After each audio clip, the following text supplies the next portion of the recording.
Jusqu'à 13h, Côte-Nord. Attitude. Côte-Nord. Côte-Nord. Attitude. Il est midi, 3 minutes. On est mercredi, le 31 janvier. On vous souhaite bienvenue dans votre émission d'actualité d'affaires publiques à Pure FM. Bon midi, Jean. Bon midi, Valérie. Jean qui travaille fort cet avant-midi, est à la course, fait des appels, va à des conférences de presse. Bref, Jean, c'est un gros avant-midi, là. Oui, je viens de raccrocher que la Sûreté du Québec, là, il y a un accrochage à l'aéroport de Sept-Îles. Les policiers arrivent à peine sur les lieux. Il y a entrave à la circulation et une personne qui est encore, là, probablement mal pris dans son véhicule actuellement. Bon, donc on aura... Ça, c'est les informations les plus récentes. On en a plein d'autres. Hein? Effectivement, il y avait un point de presse ce matin. Tu te souviens, Valérie, de l'événement Savoir à faire tremplin vers le Nord? Hein? Certainement. En novembre 2016, ils étaient une cinquantaine d'étudiants de partout au Québec, en maîtrise, en doctorat, qui venaient réfléchir sur notre économie et suggérer des projets d'affaires.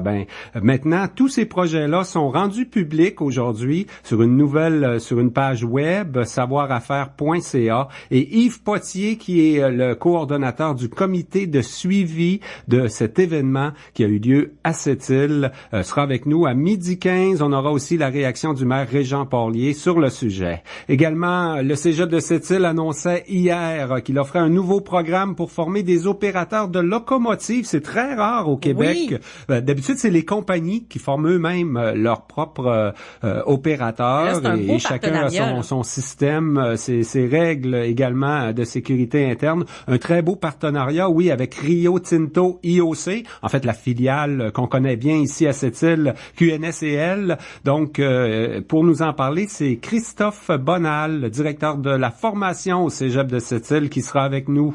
Ça s'en vient, ça commence demain, Valérie, la semaine de sensibilisation aux troubles alimentaires. Oui, tout à fait. Et cette année, le thème, c'est les troubles alimentaires peuvent être une prison. Avec de l'aide, tu peux t'en libérer. Les clés sont à ta portée. Et je trouve qu'effectivement, c'est une belle métaphore que les troubles alimentaires peuvent être une prison. Parce que, tu sais, c'est très, très large, hein, les troubles alimentaires. Puis, on s'entend là que on mange minimum 3 fois par jour, là, c'est comme ce qu'on doit avoir là. Puis manger, c'est une survie, et il y en a pour qui c'est pas du tout ça, il y en a pour qui c'est une obsession, il y en a pour qui c'est un gros trouble. Et pour venir nous en parler de cette semaine-là où il y aura plusieurs activités justement pour sensibiliser au sujet, on va recevoir Linda Belzile, qui est la présidente de Équilibre Santé Côte-Nord. Et en fin d'émission Côte-Nord Attitude, on vous propose la chronique de développement économique Sept-Îles. On revient sur le nouveau centre d'entrepreneuriat et de valorisation en innovation de Sept-Îles, le CEVI. On sait que c'est unique, hein? C'est une structure unique. Ça a été mis en place, ça existe depuis quelques semaines seulement. Hein? Le lancement avait eu lieu en novembre 2017. Ça joue déjà un rôle actif pour soutenir le démarrage et l'émergence de nouveaux projets économiques. Ce CEVI, ce centre d'entrepreneuriat et de valorisation en innovation, c'est le sujet de notre chronique avec Développement économique Sept-Îles en fin d'émission. Et avant cette série d'entrevues, on vous offre un bulletin d'actualité complet. Actualité Pure FM. Oui, il y a entrave à la circulation présentement sur la route 138 dans le secteur de l'aéroport de Sept-Îles. Une sortie de route qui est survenue tout récemment. Les policiers arrivent à peine sur les lieux. Il y a une personne à l'intérieur de son véhicule qu'on tente d'aider présentement. Le comité de suivi de l'événement Savoir à faire tremplin vers le Nord a dévoilé ce matin sur le web les 32 projets pensés à Sept-Îles par des étudiants en maîtrise et doctorat réunis chez nous en novembre 2016. 4 des 32 projets ont trouvé des promoteurs pour le démarrage de nouvelles entreprises. Les 28 autres projets affichés sur le site internet savoiraffaires.ca sont disponibles pour des personnes qui voudraient se lancer en business.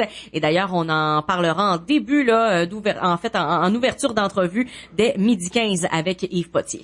Valérie, il y a les infirmières de Sept-Îles qui vont manifester cet après-midi à 16h devant le CLSC de la rue Brochu. Elles dénoncent leur surcharge de travail, les importantes compressions budgétaires dans les établissements de santé et de services sociaux de la Côte-Nord et leurs effets sur le personnel et les services offerts à la population. Le syndicat des infirmières du Nord-Est québécois affilié à la CSQ rendra public cet après-midi un recours qu'il entend entend prendre pour obliger les administrateurs et les dirigeants du Centre intégré de santé et de services sociaux Côte-Nord à corriger la situation. Le conseil d'administration est d'ailleurs réuni là en fin d'après-midi aujourd'hui. Pourquoi on organise cette manifestation. À ce moment-là, ce sera sans doute visible. Il y en a beaucoup, des centaines d'infirmières à cette île. Ceux qui le peuvent seront donc devant le CLSC de la rue Brochu à 16h. La ville de Sept-Îles a ajouté hier des nouvelles mesures à son plan d'intervention d'urgence lors de pannes électriques prolongées. Des citoyens de Moisy et Maliotenam s'étaient retrouvés la veille sans électricité près de 12 heures par temps froid. Les pompiers ont patrouillé vers 23 heures lundi soir dans les rues encore sans service d'Hydro-Québec. Les policiers de la SPUM ont réalisé le même travail à Maliotenam. Le directeur général de la ville, Patrick Guilliam, a été prévenu par un citoyen de Moisy, Hervé Leblanc, des inquiétudes et de l'inconfort pendant la panne. Monsieur Leblanc déplore que ni la SQ, ni la ville, ni Hydro-Québec n'est venu informer les résidents privés de courant. La panne est survenue dans un secteur où le réseau cellulaire fonctionne mal. La ville de Sept-Îles interviendra dorénavant avec son plan de mesures d'urgence lors de toute panne d'électricité prolongée.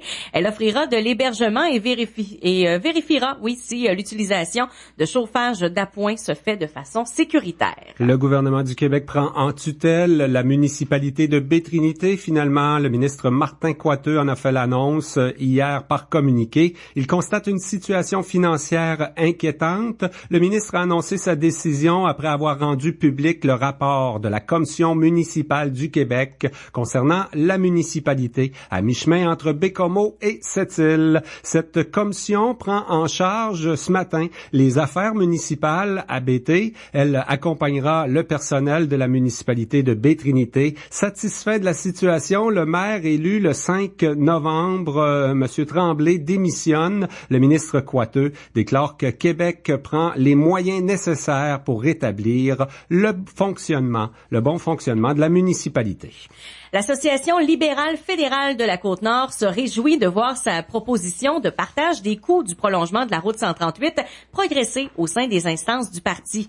Les libéraux de la région ont fait adopter en mai 2017 une résolution pour presser le gouvernement du Canada d'investir avec le gouvernement du Québec.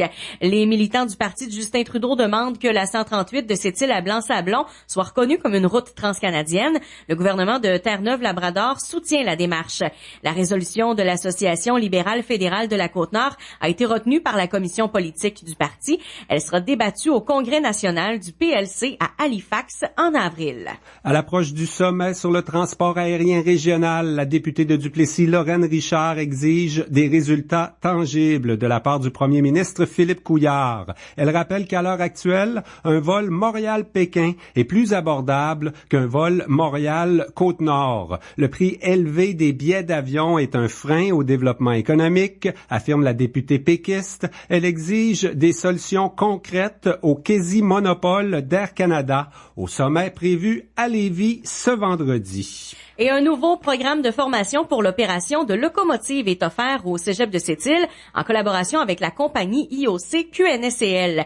La minière avait besoin de former des gens rapidement. Le Cégep de Sept-Îles répond aux attentes de l'industrie. Selon le directeur général du Cégep, Donald Bérère, le programme qui formera des mécaniciens de locomotive pour l'opération avec un employé par train offre des opportunités concrètes aux futurs travailleurs du domaine ferroviaire. Pour nous, ça vient consolider l'expertise que l'on a, qu'on cherche à développer depuis plusieurs années maintenant dans le domaine ferroviaire, que ce soit au niveau de la formation ou que ce soit au niveau des activités de recherche et de développement. C'est vraiment un élément distinctif de notre établissement. On était convaincus dès le départ qu'il y avait un potentiel très, très grand. Et ça peut se faire uniquement en collaboration très étroite avec les entreprises exploitantes. Le recours à des simulateurs de locomotive augmente l'efficacité du programme. QNSCL a déplacé ces simulateurs au Cégep et fera don de l'un d'entre eux. À ce sujet, Christophe Bonal, directeur formation continue et services aux entreprises au Cégep de Sept-Îles, sera avec nous vers 12h28 à notre émission. Mais dans quelques instants, 2 entrevues suite au dévoilement ce matin des fiches des projets Savoir à faire tremplin vers le Nord. Yves Potier du comité de suivi et Régent Porlier, maire de Sept-Îles, dans quelques secondes. Attitude. La Forester 2018 de Subaru est équipée de la fameuse traction intégrale. Ça veut dire que je rentre dans le banc de neige, puis j'en sors.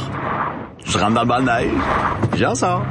Pour plus de détails, visitez québecsubaru.ca. Subaru, confiance et évolution. Passez chez Sept-Îles Subaru du 299 Boulevard L'Or. Logistec, une entreprise de choix de fournisseurs en matière de solutions sécuritaires, durables et créatives dans les secteurs maritimes et environnemental, a plusieurs postes à combler d'électriciens, mécaniciens, surintendants et techniciens. Si vous souhaitez joindre une entreprise en pleine croissance, veuillez faire parvenir votre CV au département des ressources humaines à votre carrière à commercial logistec.com. De 15 à 70 % de rabais, c'est maintenant que ça se passe. Grande liquidation dans la boutique vêtements de Atelier Laforge. 15 % de rabais sur les habits de neige 2018, 15 % de rabais sur nos casques et vêtements de marque Climb et CKX, 30 % de rabais sur les casques de Snowcross, 40 % de rabais sur les vêtements prêt-à-porter et 70 % de rabais sur une vaste gamme de vêtements sélectionnés. Manquez pas cette chance, dépêchez-vous. Nos rabais ne dureront pas éternellement. De 15 à 70 % de rabais en boutique vêtements.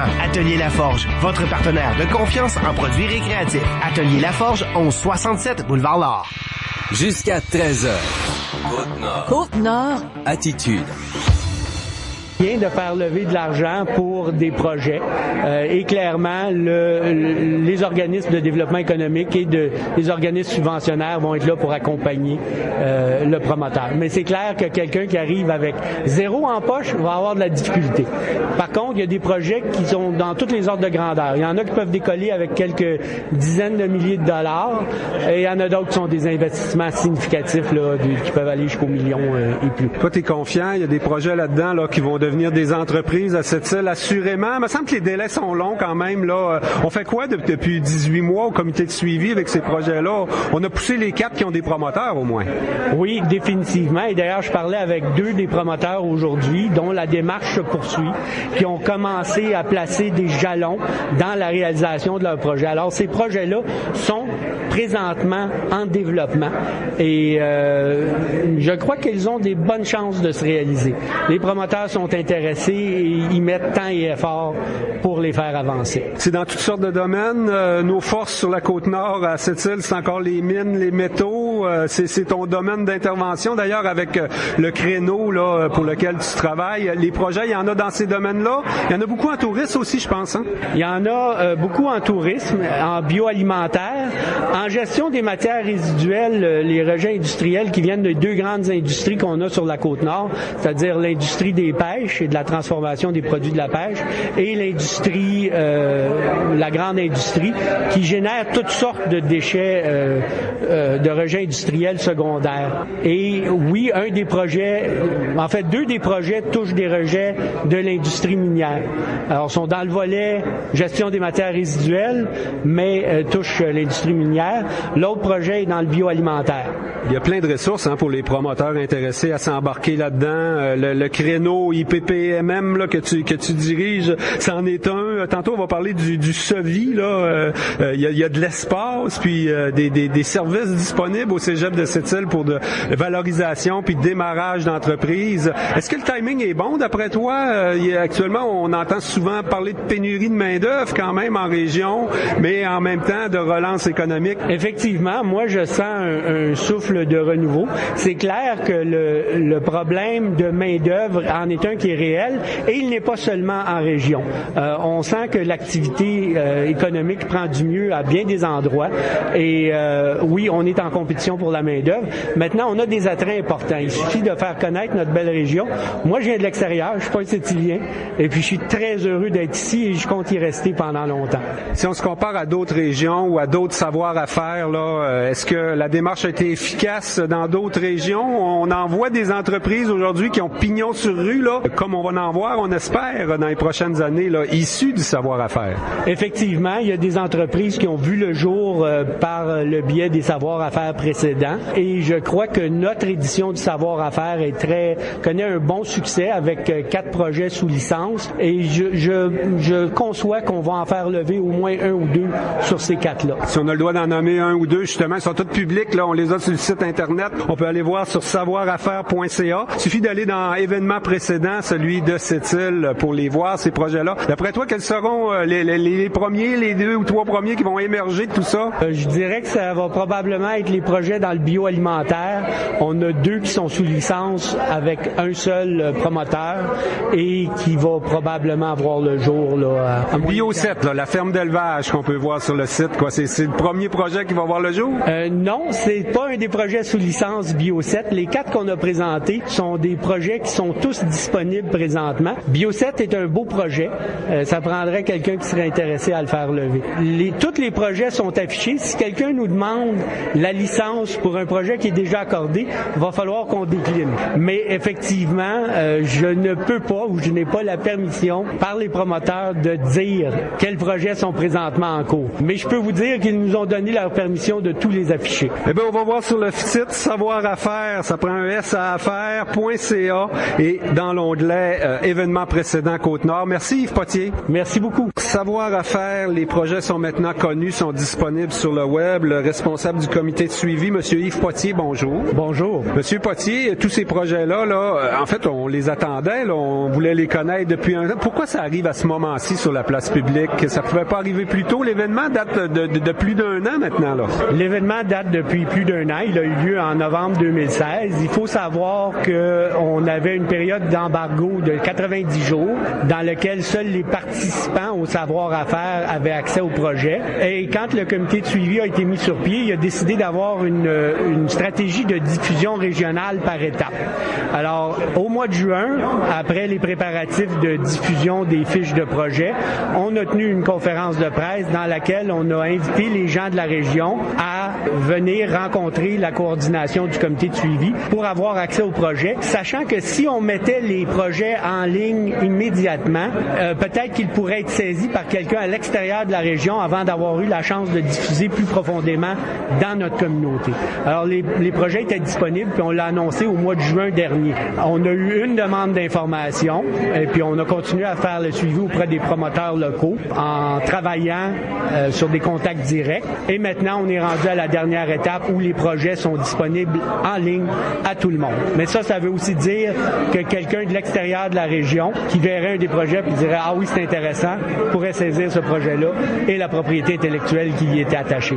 C'est pour ça qu'on a choisi de le faire par étapes. Ça a été important, on peut le rappeler là, comme événement en novembre 2016 à cette île. On n'en fera pas à tous les 2 ans non plus, là, des événements de savoir à faire, une concertation avec des étudiants en maîtrise, en doctorat, qui ont vraiment analysé notre économie puis trouvé les secteurs où on pouvait ajouter des entreprises. Là. C'est ça qu'on a sur le web actuellement. Effectivement, et oui, c'est pas un événement qui va se produire sur une base fréquente, ça c'est certain. Pas dit qu'il y aura pas un retour éventuel du savoir-à-faire sur la Côte-Nord, mais il n'y a rien qui est dans les cartons présentement pour ça. Et ce sont effectivement de très belles idées, un potentiel créatif de ces jeunes-là, de ces jeunes gens et de ces doctorants qui a donné des belles idées, qui méritent d'être regardées et qu'un promoteur pourrait prendre et porter plus loin. On parle quand même de 32 projets, on pourra pas toutes les nommer ou rentrer dans les détails. Il y en a 4, je pense, qui ont déjà des promoteurs. Il en reste 28 qui sont à la recherche de promoteurs. Là, on est à cette étape cruciale là, de chercher des gens qui sont prêts à investir du temps et de l'argent dans ces projets-là qui n'ont pas non plus un plan d'affaires détaillé. Il reste du travail à faire. Exact. Et c'est le rôle du comité de suivi et des différents intervenants régionaux de supporter cette démarche-là. Un promoteur qui se lance dans la promotion d'un projet ne serait pas seul. Il serait accompagné de DESI, du CEVI, de moi dans mon rôle de comité de suivi pour les aider à développer et étoffer un plan d'affaires, trouver les ressources nécessaires pour des études de marché ou des études de faisabilité. Alors, il y a plusieurs façons dont le comité de suivi peut supporter quelqu'un qui décide de porter un projet. Les étudiants qui sont venus ici, qui ont pensé ces projets-là, est-ce qu'ils ont des droits, sur leurs idées de base? Souvent, ça a été sorti d'une équipe, là, d'un groupe. Comment on fait si on veut démarrer? On peut voler un projet sur le site web et partir, comme ça, sans donner de nouvelles à personne? Un vol, c'est un vol, effectivement. Les idées, ça a des droits aussi. Les idées ont des droits. Il y a une propriété intellectuelle qui est attachée aux fiches de projet qui sont sur le site du savoir-à-faire. Quelqu'un qui prendrait cette idée-là sans solliciter le droit de propriété intellectuelle commet effectivement un vol et est passible de poursuite. Ceci étant dit, les droits n'appartiennent pas aux étudiants. Les étudiants, en participant au savoir-à-faire, ont cédé la propriété intellectuelle à l'Université du Québec. et c'est l'Université du Québec qui licencie les droits auprès des promoteurs. Le nerf de la guerre là-dedans, Yves, c'est toujours l'argent, là. Hein? C'est l'accès à des fonds pour démarrer des entreprises. Il y a des bonnes idées. Elles ont été réfléchies collectivement. On en voit entre autres là, dans le domaine de bioalimentaire, peut-être ouverture de fermes, toutes sortes de projets à cette île. Mais il faut de l'argent. Est-ce que vous autres au comité de suivi, vous n'avez pas des millions à donner à des promoteurs non plus, là?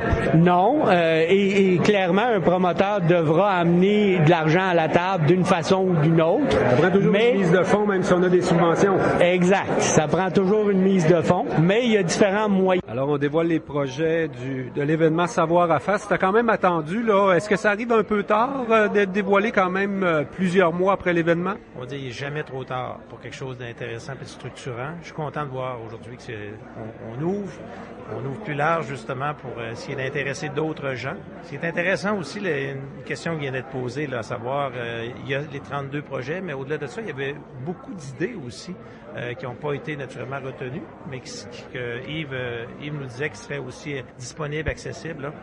Donc, des fois, des gens qui veulent chercher, qui ont des idées embryonnaires, mais qui veulent voir qu'est-ce qu'il y a dans tout ça, mais ça va être pour les inviter à aller voir les gens de développement économique, puis sous la gouverne de Yves Potier.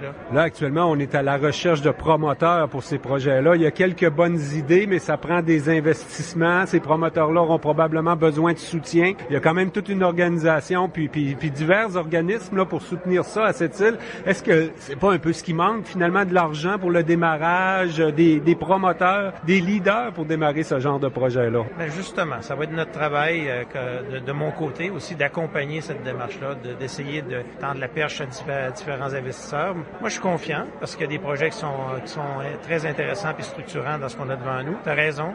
Ce qui est important, c'est naturellement, maintenant, c'est de trouver des promoteurs, mais il va falloir en parler ici et là. Même à l'extérieur de cette île, on a commencé par le faire ici en approchant des entrepreneurs d'ici qu'on soupçonnait d'être intéressés à ces projets-là, mais maintenant, on franchit une autre étape, et politiquement, moi, j'ai l'occasion d'être sur différentes tribunes pour parler de ce qui se passe à cette île, je vais faire valoir, naturellement, ces projets-là, puis tenter de trouver des gens intéressés à venir s'installer ici. Peut-être éliminer des irritants, notamment cette semaine-là, tu vas sans doute être au sommet sur le transport aérien. Le prix des billets d'avion, c'en est un irritant là qui est très médiatisé ces jours-ci. T'espères des solutions vendredi? Absolument.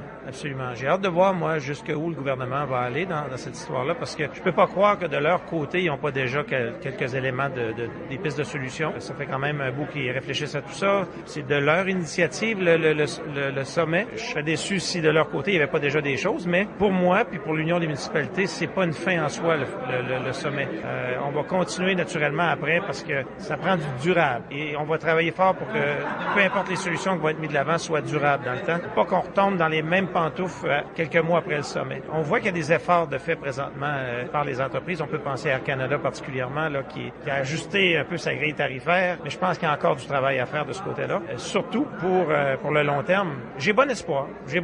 Moi, qu'avec je dirais, le consensus qu'on a présentement au Québec, pas juste à cette île, pas juste dans les régions périphériques, là, mais aussi une ville comme Québec qui est très intéressée par le dossier. J'ai confiance, moi, qu'on va aboutir à quelque chose d'intéressant. Merci beaucoup, bon sommet. Merci. Jusqu'à 13h. Côte-Nord. Attitude. Pure FM. 94.1. Du lundi au vendredi à 9h40 et 15h15, Aluminerie Alouette présente En bref chez nous, une chronique consacrée aux organismes à but non lucratif. Au service de la communauté depuis plus de 25 ans, Aluminerie Alouette vous permet d'en apprendre plus sur les activités organisées par les gens de chez nous. En bref, chez nous, à 9h40 et 15h15, présenté par Aluminerie Alouette. Logistec, une entreprise de choix de fournisseurs en matière de solutions sécuritaires, durables et créatives dans les secteurs maritimes et environnemental, a plusieurs postes à combler d'électriciens, mécaniciens, surintendants et techniciens. Si vous souhaitez joindre une entreprise en pleine croissance, veuillez faire parvenir votre CV au département des ressources humaines à votrecarrière@commerciallogistec.com. Connaissez-vous le bruit d'un bas prix? Ça sonne pas cher, hein? Encore. Vous avez entendu? Puis là, le reste de mon panier. Hey! Ah! Parti comme c'est là, je vais les mettre dans la rue. Eh oui! Tiens, Maxi, tu veux me faire économiser? Ben, endure! Tiens! Maxi? Ben oui, Maxi. Côte-Nord. Attitude. On crée un programme de formation ferroviaire au Collège de Sept-Îles grâce à un beau partenariat avec Chemin de fer QNSCL, la filiale qu'on connaît bien, là, associée à la compagnie minière IOC depuis des années dans l'histoire de Sept-Îles. Pour nous en parler, le directeur formation continue et services aux entreprises au Collège, Christophe Bonal, bonjour. Bonjour, M. Saint-Pierre. Hier, il y avait une conférence de presse pour d'un petit peu expliquer ce nouveau partenariat. Il y a déjà des formations, hein, un groupe d'étudiants qui sont commencés et c'est des employés déjà de QNSCL. C'est le fun, ce genre de partenariat-là quand même. Ça garantit un emploi quand on est sur les bancs d'école, là. Oui, garantie, je dirais pas jusque-là, non. Mais je dirais que c'est un petit peu arrangé avec le gars des vues, on va dire, si vous me passez l'expression. Les employeurs sont autour de la table, les employeurs potentiels, mais c'est pas un chèque en blanc, c'est pas une offre d'emploi ferme. Les étudiants doivent, quand ils sont recrutés dans le programme, ils doivent performer comme étudiants. Oui. Mais évidemment, l'implication des entreprises quand on sélectionne nos étudiants démontre que si vous faites bien votre travail d'étudiant, puis si vous démontrez que vous pouvez être un actif pour le futur employeur comme employé, oui. À la fin de la formation, il y a de très fortes chances que vous ayez une offre, effectivement. On entendait le directeur général du Cégep, Donald Bérère, nous dire qu'il y avait du potentiel quand même avec ce programme de formation ferroviaire aux nouvelles là aujourd'hui.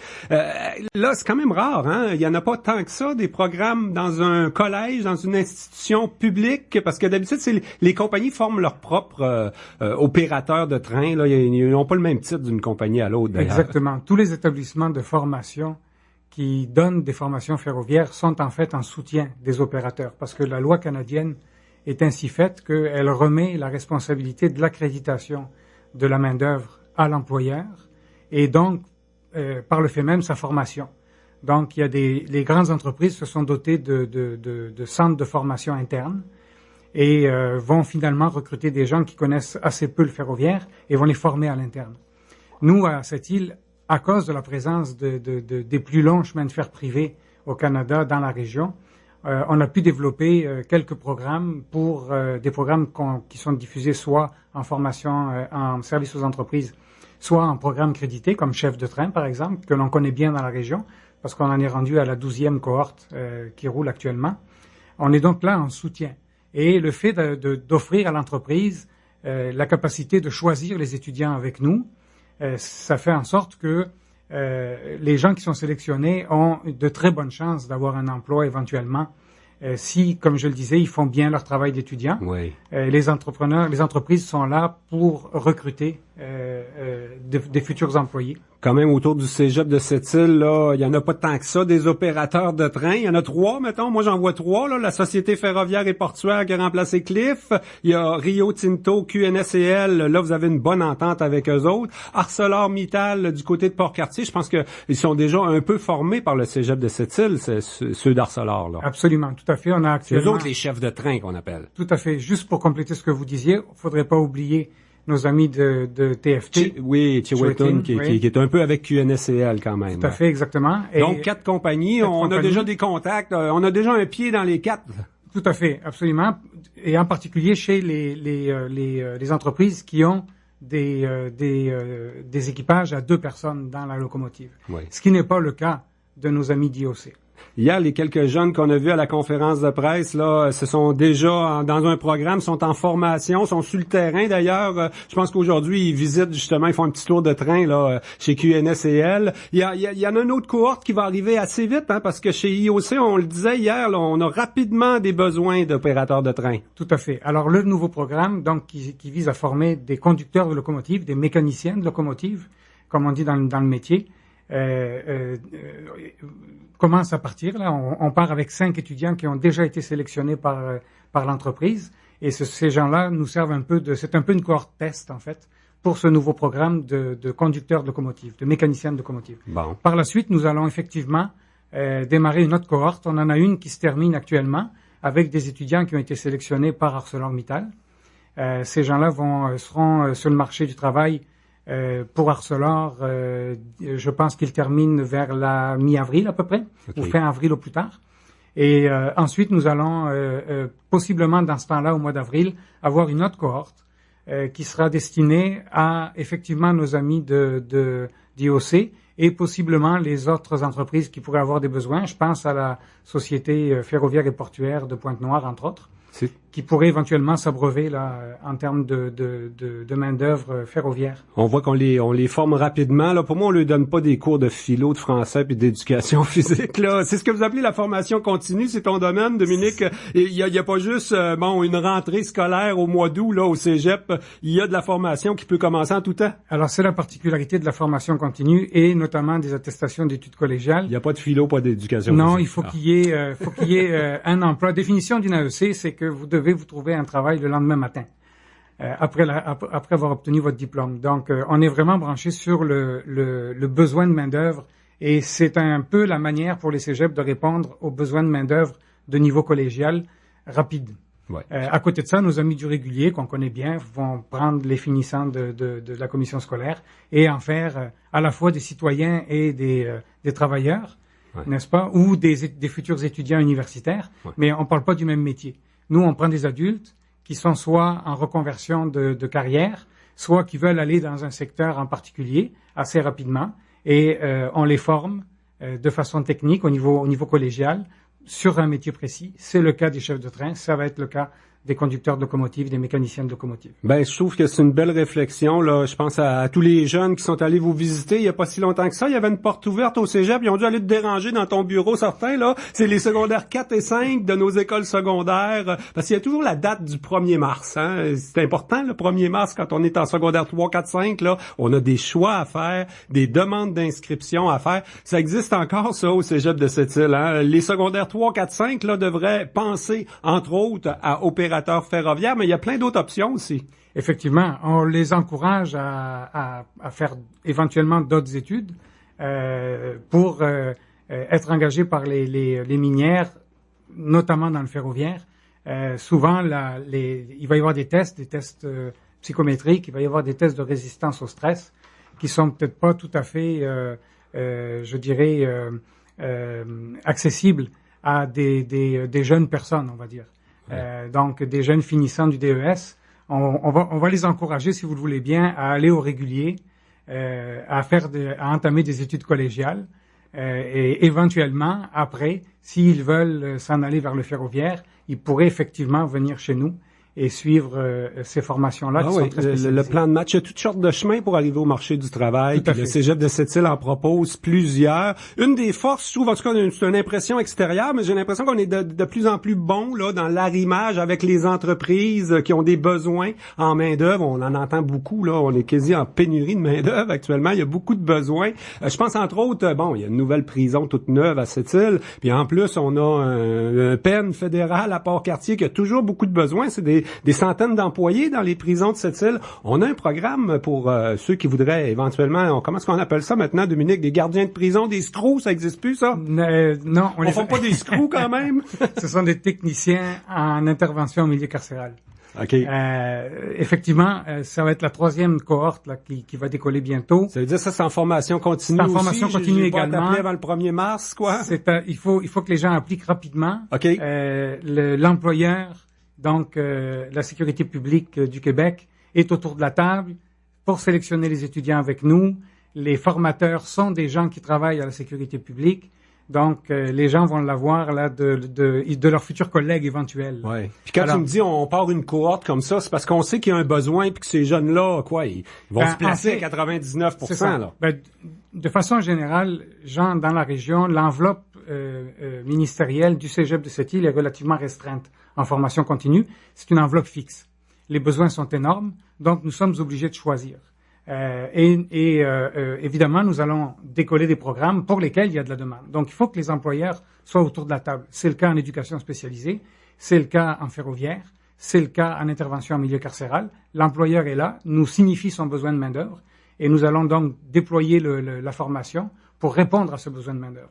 Donc, encore une fois, c'est un peu arrangé avec le gars des vues. L'employeur est là si vous répondez aux critères, si vous faites votre travail d'étudiant comme il faut. il y a de fortes chances que vous ayez une offre d'emploi et que vous puissiez appliquer sur ces emplois-là. Ben. En passant, j'ai visité la nouvelle prison, évidemment de l'extérieur. C'est beau, oui. Elle est absolument magnifique. C'est un endroit de travail superbe. C'est très clair. C'est pas, on est loin des prisons. J'en ai pas connu beaucoup dans ma vie, en fait. Heureusement.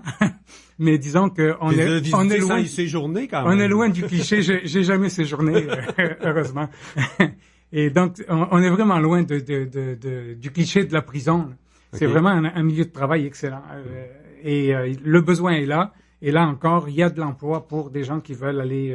Et puis le peine fédéral, c'est-tu la même formation, quoi, qu'on soit gardien du côté de Port-Cartier ou c'est la même formation. Prison de Sept-Îles? C'est à peu près la même Tout chose. à fait, c'est la même formation. La seule différence, c'est que au niveau fédéral... C'est un maximum, là. Il doit y avoir des protocoles différents. Exactement. Quand même. Bon, alors c'est pas tout à fait le même milieu de travail. Et les autres, il y a d'autres collèges qui sont situés dans des zones beaucoup plus peuplées, qui font en sorte qu'ils arrivent à fournir au fédéral. Ben, bonne stratégie d'offrir de la formation continue en fonction des besoins vraiment identifiés par des entreprises publiques ou privées. Vous en avez d'autres comme ça qui s'en viennent, là? Ben là, quand on aura fini tout ça, on va avoir mangé notre enveloppe. Ça va aller après à la prochaine session d'été, on va pouvoir de nouveau en donner, mais toujours pareil, ça va être selon les besoins de la région. Ça se peut qu'on reparte des programmes en maintenance éventuellement. On a encore ces programmes-là, justement, maintenance, tout ce qui est dans le secteur minier. On a une relance là dans l'industrie du fer présentement. Ça fait que ça aussi, le Cégep de Sept-Îles, il voit et forme les jeunes dans les bons programmes. Tout à fait. Eh bien, Dominique Bonal, directeur formation continue et services aux entreprises au Collège de Sept-Îles, un gros merci pour ton passage en direct à Côte-Nord Attitude. Merci beaucoup. Vous écoutez Côte-Nord Attitude, en direct du studio Centre Hi-Fi Groupe Select Sept-Îles. Bonjour, je m'appelle Nathalie Michaud, directrice des services correctionnels Côte-Nord intérimaire. Nous sommes présentement à la recherche d'agents des services correctionnels pour l'établissement de détention de Sept-Îles. En collaboration avec le Cégep de Sept-Îles, nous recrutons pour le programme de technique d'intervention en milieu carcéral. Le programme vous intéresse? Vous possédez un diplôme d'études secondaires ou l'équivalent et vous n'avez pas d'antécédents criminels? Inscrivez-vous avant le 12 février. Les cours à la formation continue débutent le 19 mars. Pour plus d'informations, téléphonez au 88 962 98 48 poste 249 ou visitez le www.cecsi.ca. Votre magasin La Liquidation, le seul magasin de liquidation sur la Côte-Nord. Les nouveautés s'en viennent. Faut faire de la place. Tout doit sortir et ça vaut le déplacement. Jusqu'à 50% de rabais sur certains articles. Venez voir entre autres notre département d'ensemble de chambres à coucher pour enfants et pour adultes. Obtenez aussi 50% de rabais sur nos matelas. Profitez-en et économisez. Faut faire de la place pour les nouveautés. Tout doit sortir. À votre magasin La Liquidation, 460 Place du Commerce. Attitude.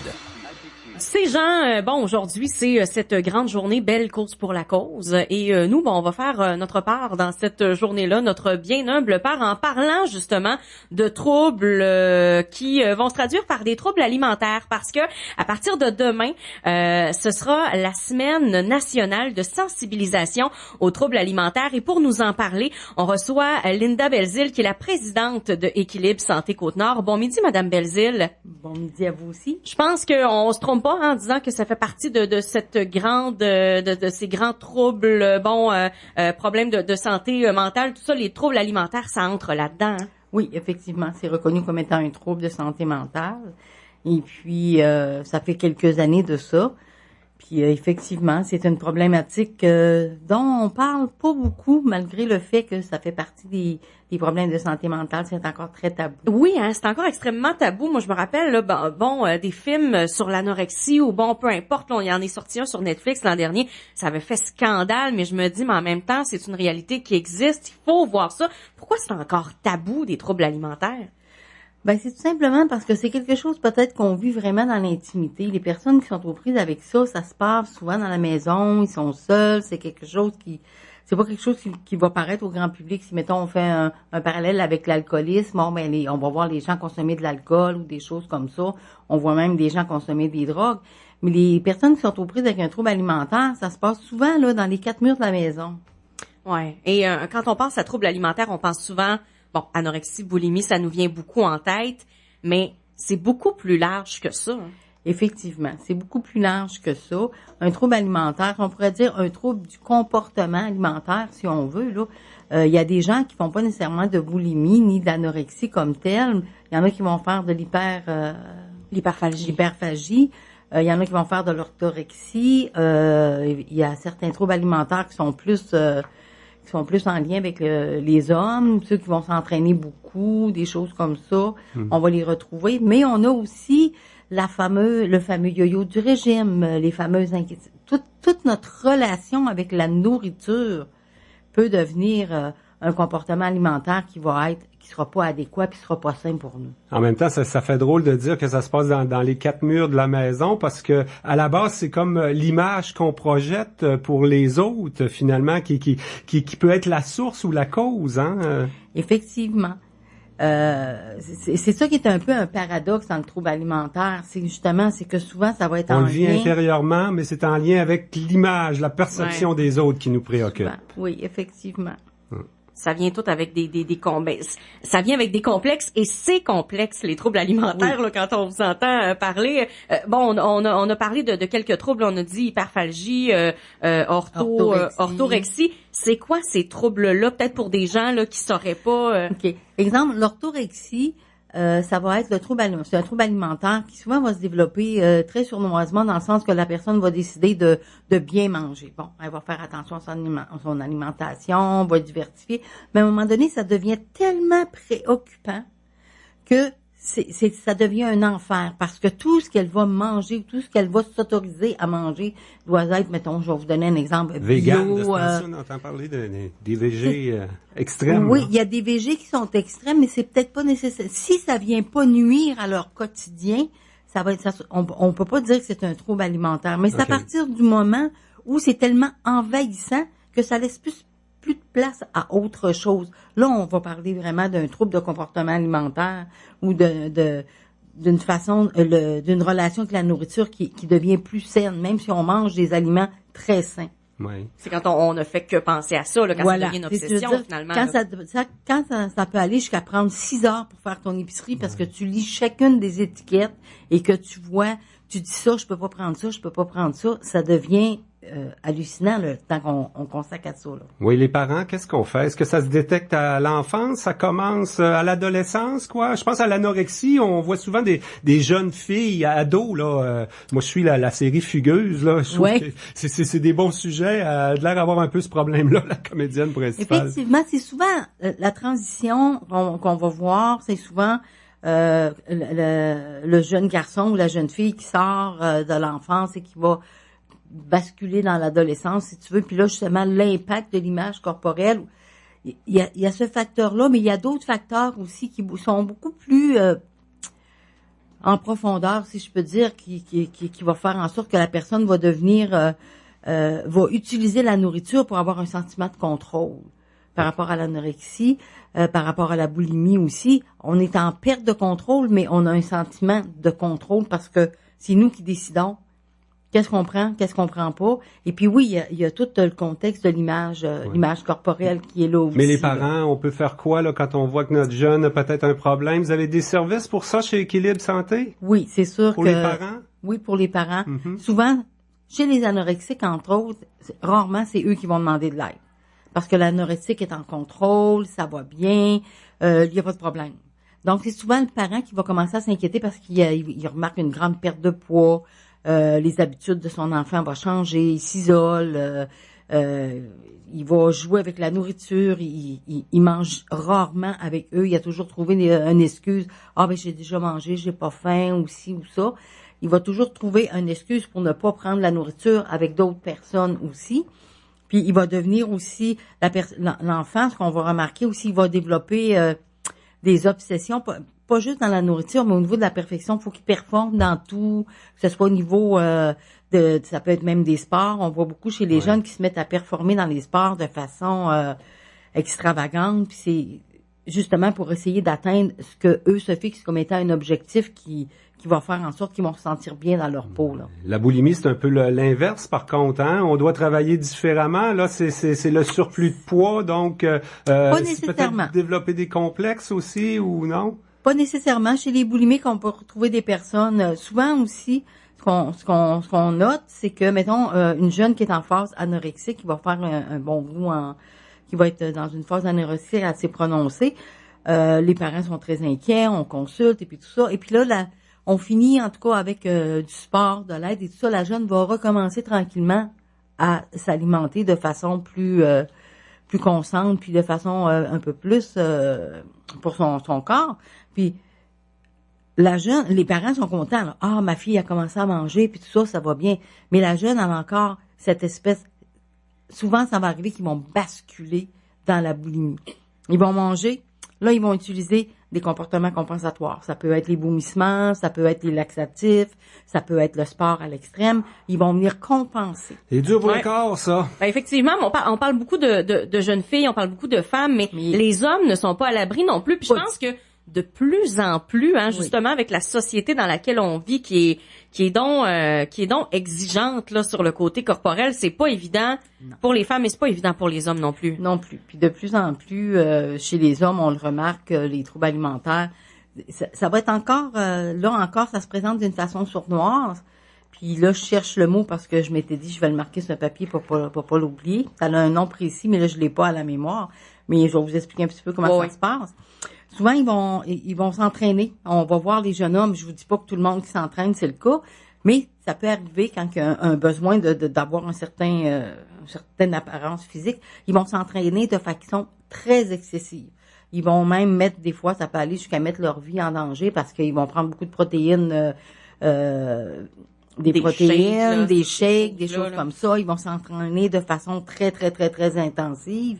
C'est quand on les voit, ces gens-là sont souvent dans les gymnases, sont souvent, tu sais, ils ont tout le body bien sculpté.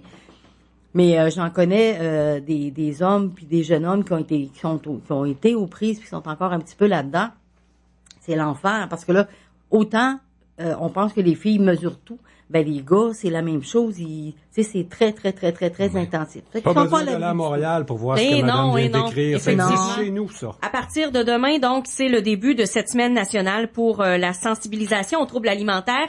Il y a beaucoup d'activités qui sont organisées chez nous par Équilibre Santé Côte-Nord. Est-ce que vous voulez nous en parler un petit peu? Oui, ça va commencer, pour dire, vendredi, on va...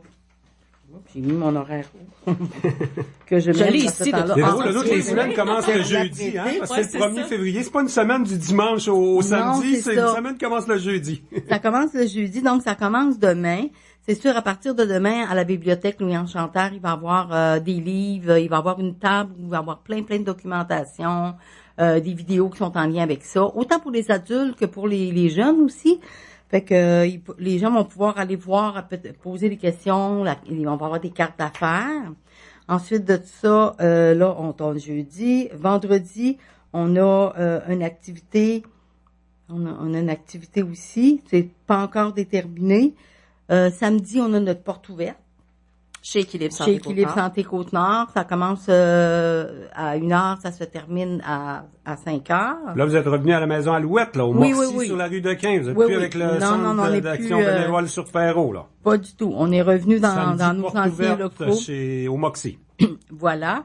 Et puis, il va y avoir un petit goûter, des prix de présence, il va y avoir de l'animation. Ça fait que ça va être très intéressant. Puis c'est ouvert à toute la population. C'est important de le dire, c'est pas seulement pour les personnes qui penseraient avoir un trouble alimentaire, c'est vraiment ouvert. De toute façon, on sait jamais quand c'est ça le temps peut de nous réfléchir arriver. sur le sujet. Notre rapport à l'alimentation. Ouais, quand même, on a au moins 3 fois par jour. Hein? Ben, dimanche, on va prendre une petite pause, mais c'est sûr que les gens, s'ils ont besoin, si ça brasse, ça vient chercher, ben ils peuvent contacter Équilibre Santé Côte-Nord. Là, on a une ligne d'écoute 24 heures sur 24. Puis on reprend le lundi. Donc lundi et mardi soir, il y a des activités. Il y a 2 ateliers qui vont être donnés en lien avec la pleine conscience. Parce que de plus en plus, les troubles alimentaires, les gens qui sont aux prises avec un trouble alimentaire, de développer la pleine conscience, le rapport avec la nourriture, donne des bons résultats. Et c'est une avancée qui a été dans les dernières années, qui a donné des bons résultats. Ça fait que moi, je vais faire 2 ateliers là-dessus. Je vais en faire une où on va pouvoir faire une petite méditation sur la pleine conscience et tout ça. Et puis aussi, discuter de qu'est-ce que c'est que la pleine conscience. Qu'est-ce que ça veut dire, ce terme-là. Et puis, mercredi, On termine avec le visionnement de la vidéocassette Ma jolie prison. Donc, c'est une vidéo qui dure à peu près une vingtaine de minutes en lien justement un peu avec le thème de cette année, où on fait allusion que les troubles alimentaires, c'est comme une prison, mais on a tous la clé, puis on peut avoir une clé pour s'en sortir. Puis après ça, il va y avoir une causerie.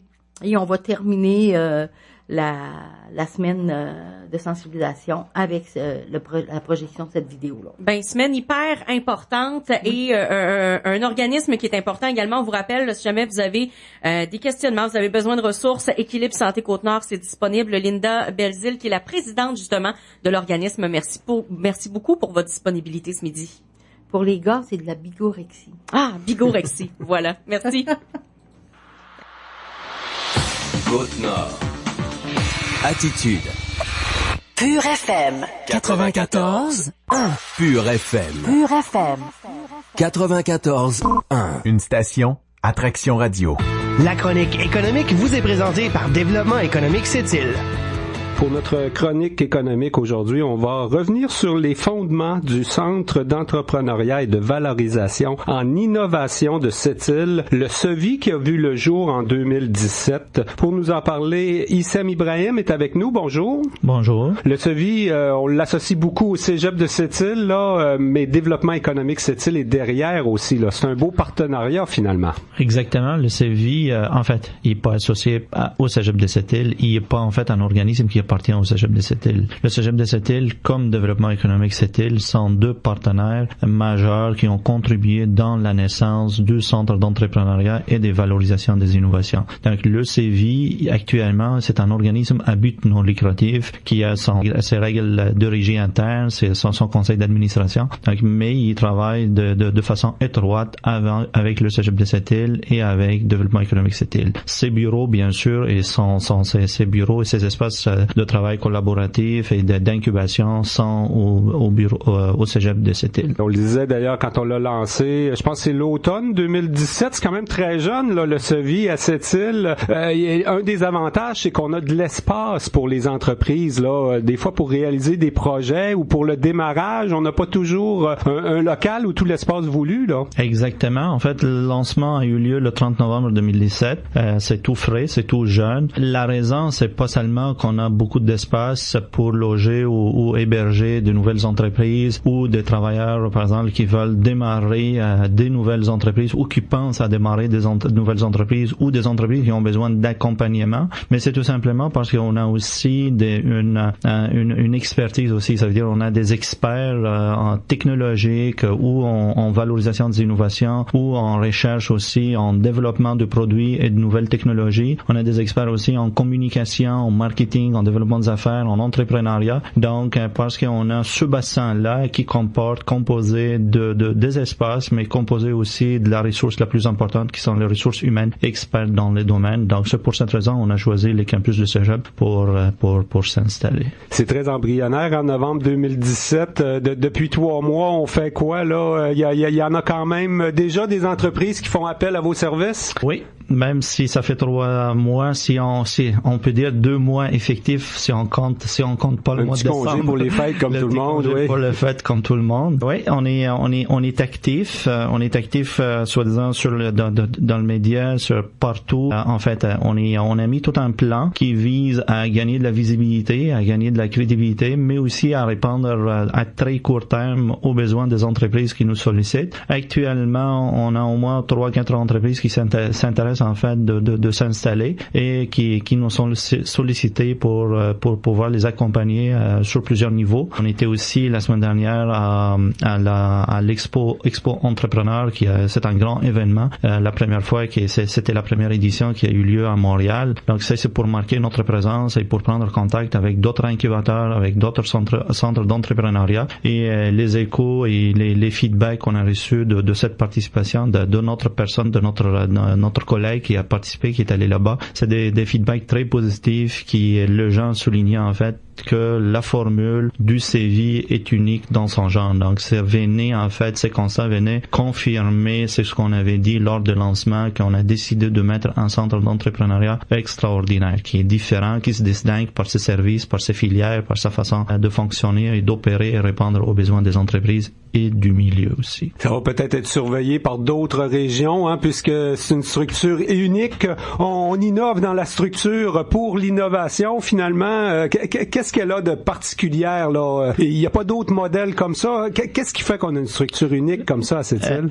Le modèle, la première, c'est la combinaison de ce que je l'appelle la combinaison entre le E et le VI. Donc le E, l'entrepreneuriat, et le VI, la valorisation des innovations. De mettre tout ça sous le même toit, la première chose, ça c'est une innovation. La plupart des centres, ce sont des centres d'entrepreneuriat, ça veut dire qu'ils offrent seulement un service d'accompagnement sans offrir le service d'incubation. Ou il y a des incubateurs qui offrent seulement des services d'incubation. Nous, on offre les deux services sous le titre E, l'entrepreneuriat. Donc, on accompagne les entreprises, les jeunes entreprises, les start-up, les spin-off qui veulent démarrer et on les aide en fait à durer et à vivre le plus longtemps possible. On offre aussi quand même des espaces d'incubation. Donc, ça, c'est la partie E. La partie VI, mais tout ce qui touche à la valorisation des innovations. Donc, ça, c'est pour dire à des entreprises qui opèrent déjà, qui existent depuis 30 ans, 40 ans même. Là, on est là pour vous aider à valoriser vos innovations internes. Parce que chaque jour, il y a des belles idées, de nouvelles idées qui génèrent en fait, mais que ces idées restent dans l'ombre. Donc, il faut les aider à mettre la lumière là-dessus et voir comment on peut les exploiter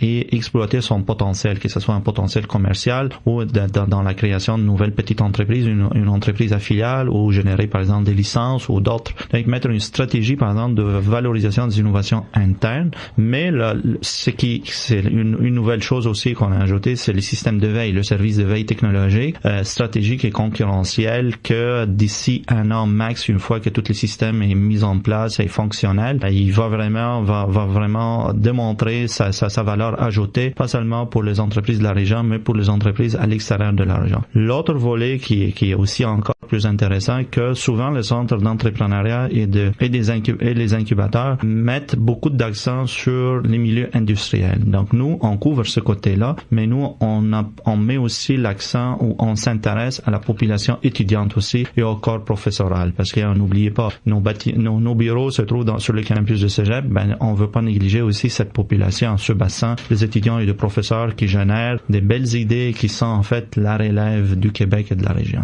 Pour les entrepreneurs, on peut voir des avantages, à avoir deux types de services dans la même organisation. Là, on doit avoir l'impression d'être moins dans la maison qui rend fou là, du film d'Astérix quand même. Là. Moins de portes à aller frapper. Oui, ils vont avoir moins de portes à frapper, mais ils sortiront pas fous. Ça, c'est clair. Là.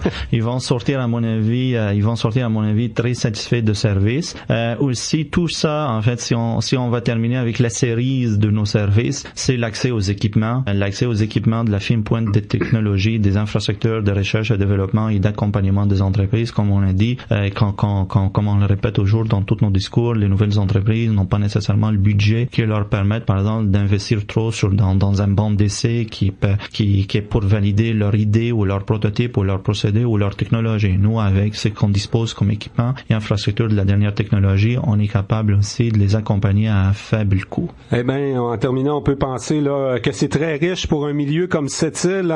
C'est un bel outil un milieu qui vise à la fois de miser sur ses forces économiques, mais de diversifier son économie aussi. Vous allez être là pour soutenir ces objectifs-là au cours des prochaines années, parce qu'on est là pour longtemps aussi. Là. On est là pour longtemps. Comme on dit, notre objectif, c'est aider les startups et les nouvelles entreprises à vivre le plus longtemps, mais nous aussi, on veut vivre le plus longtemps possible pour servir la région de cette île, la ville de cette île et la région, la Côte-Nord aussi, et même aussi d'autres régions à l'extérieur de la Côte-Nord. Mais sur ça aussi, on se base et on compte sur notre réseau de partenariats et notre réseau de partenaires, que ce soit régionaux ou publics, privés, industriels, des établissements d'établissements d'enseignement ou de centres de recherche. Donc, on compte beaucoup sur ce réseau-là et on aimerait le renforcer et à travers plusieurs méthodes, plusieurs façons de faire, plusieurs moyens. On compte à organiser certaines activités, par exemple, qui nous aident, qui permettent à ces intervenants du milieu, à ces joueurs, à ces partenaires de nous couvrir et de découvrir comment ils peuvent profiter de nos services et comment on peut les accompagner dans leur développement. Eh bien, un SOVI qui est appelé à grandir et à prendre une place importante dans le milieu à cette île. Hussein Ibrahim, un gros merci d'être venu nous parler de ce centre d'entrepreneuriat et de valorisation en innovation à cette île pour la chronique de développement économique. Merci à vous.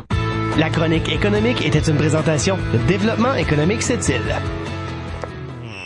Ben Jean, on a débordé un peu ce midi là de notre heure, mais on avait des sujets extrêmement intéressants. Parfois, ça vaut la peine. Et demain, je pense que vous allez continuer sur cette lancée-là. Hein? Oui, on va parler de la situation des infirmières à Sept-Îles. Je vous rappelle qu'il y a une manifestation à 16h cet après-midi. Le syndicat des infirmières du nord-est du Québec qui profite d'une rencontre. Là, les administrateurs du 6 Côte-Nord sont réunis. Donc, devant le CLSC de la rue Brochu et la présidente nationale de la fédération, la FSQ-CSQ, sera présente, Claire Montour, à Sept-Îles pour cette manif des infirmières. Nous, on vous dit merci d'avoir été là dans Côte-Nord Attitude. Passez un bel après-midi. Bye bye.